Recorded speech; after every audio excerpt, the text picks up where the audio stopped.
Hello, I am doctor Manish Negi. आज बात करेंगे कैनाइन डेमोडिकोसिस के बारे में। कैनाइन डेमोडिकोसिस एक स्किन डिजीज है जो एक पैरासाइट की वजह से होती है, जिसको डेमोडेक्स कहते हैं।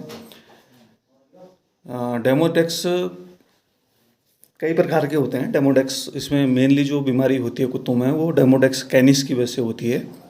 इसके अलावा डेमोडेक्स इंजाई और डेमोडेक्स कॉर्नी, लेकिन जो मेनली जो बीमारी होती है ये डेमोडेक्स कैनिस की वजह से होती है।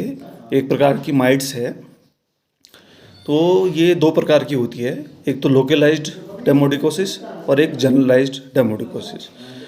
लोकलाइज्ड डेमोडिकोसिस में शरीर के किसी एक पार्ट पे कुछ लीजन्स मिलेंगे। लीजन्स किस प्रकार के होंगे?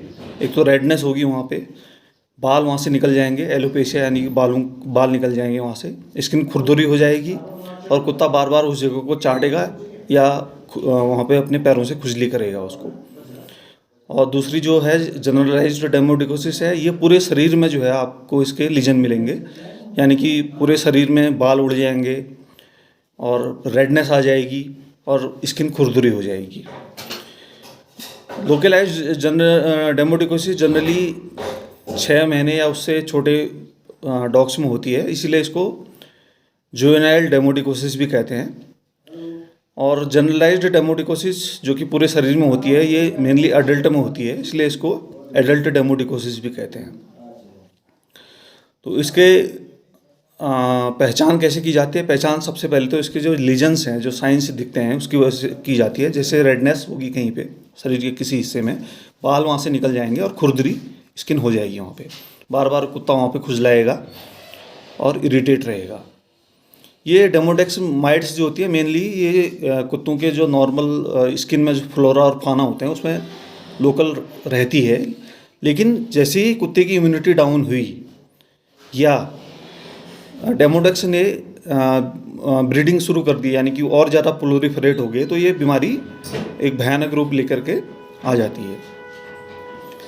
इसके उपचार की बात करें तो इसका उपचार संभव है।